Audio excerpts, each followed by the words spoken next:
Depuis quelques années, la construction bois connaît un fort essor en France. Les projets se multiplient dans de nombreuses villes, bénéficiant d'une vision positive dans l'imaginaire collectif. Nous nous sommes donc demandé, c'est quoi, ou plutôt, c'est qui le bois? Notre réponse en 5 petites madeleines. Le bois, c'est écologique. Si le bois séduit tant, c'est tout d'abord pour ses qualités environnementales. En effet, le bois est une source d'énergie primaire et un matériau biosourcé, donc disponible dans la nature et issu du vivant.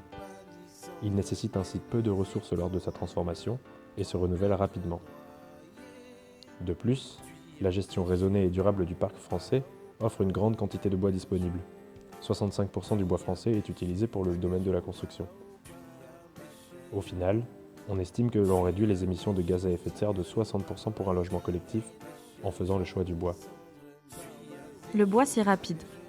Les délais de construction sont très courts pour des projets en bois. Ceci est dû à 2 de ses caractéristiques. Sa légèreté permet une manipulation et une mise en œuvre facile et rapide. C'est ensuite un matériau sec qui n'utilise pas d'eau et ne nécessite donc pas de temps de séchage. Le bois fait partie de l'histoire de la construction. Le bois est utilisé depuis très longtemps avec des usages nombreux et variés. Les premières charpentes sont probablement les perches rassemblées en cônes des tipis amérindiens, et depuis des millénaires, les peuples construisent leurs maisons à partir du bois en inventant des systèmes constructifs variés. Le bois fait partie de l'imaginaire alsacien. Évidemment, le bois en Alsace, ce sont les maisons à colombage. C'est un véritable symbole de la région, tout comme les pièces de marqueterie de Spindler qu'il n'est pas rare de trouver dans les vieilles maisons alsaciennes.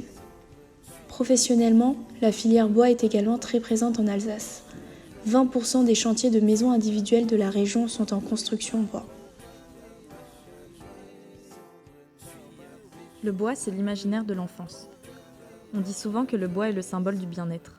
C'est un matériau vivant dont on saisit le vieillissement sous l'effet du temps. Cela fait de lui un matériau à échelle humaine. Le bois, c'est d'abord la forêt, les promenades des dimanches après-midi pluvieux en famille. C'est une texture liée à l'enfance.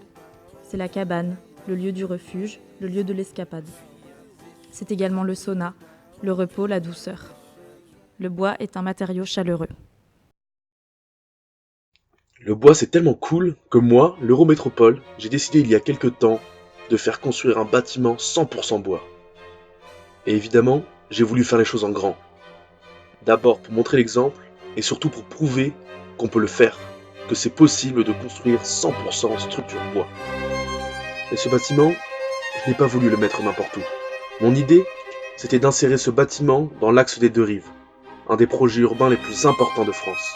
Et si, vous savez, cet axe qui va permettre de relier Strasbourg et sa voisine Kehl en plaçant le Rhin au cœur de mon développement. Et si je vous en parle aujourd'hui, c'est que ce bâtiment, il est enfin terminé. Et comme j'aime les surprises, eh bien je vais découvrir ce bâtiment en même temps que vous. Alors, vous venez ?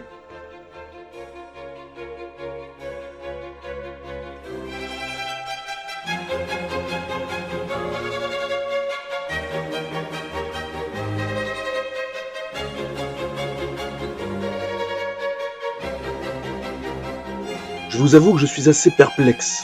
J'avais demandé 100% bois pourtant. Il est où le bois là? Je cherche le responsable. Et j'exige des explications tout de suite.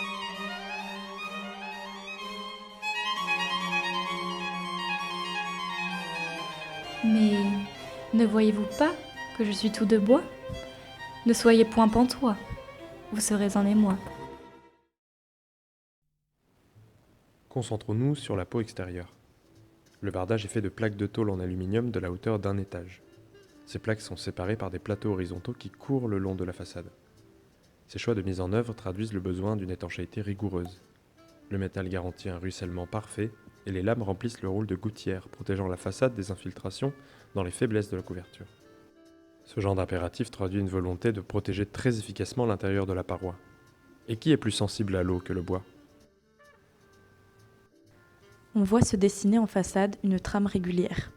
Cette régularité trahit une structure porteuse en poteaux-poutres, système constructif très répandu dans la construction bois.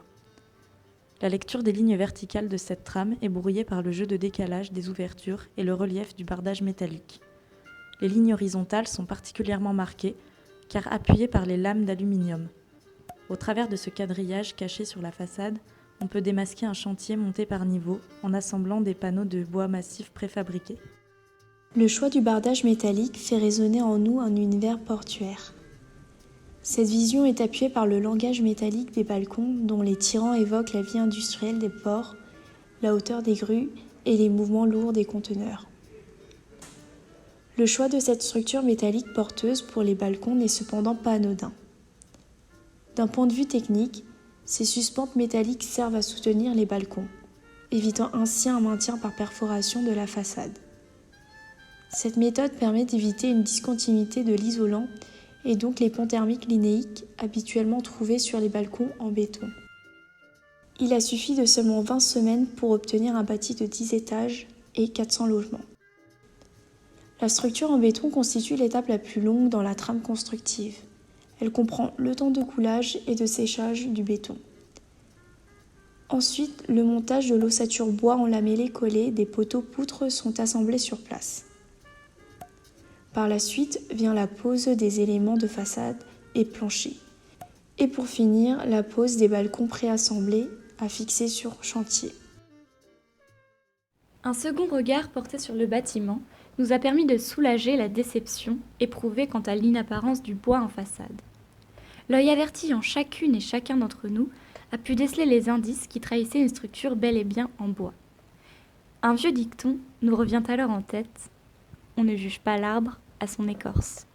Je me promenais en forêt et j'ai trouvé un bout de bois par terre. Il avait l'air un peu spécial, alors j'ai poussé les feuilles qu'il recouvrait pour l'observer. Et je me suis dit, il est très beau, c'est un sacré bout de bois, c'est un sacré bout de bois, c'est un sacré bout de bois.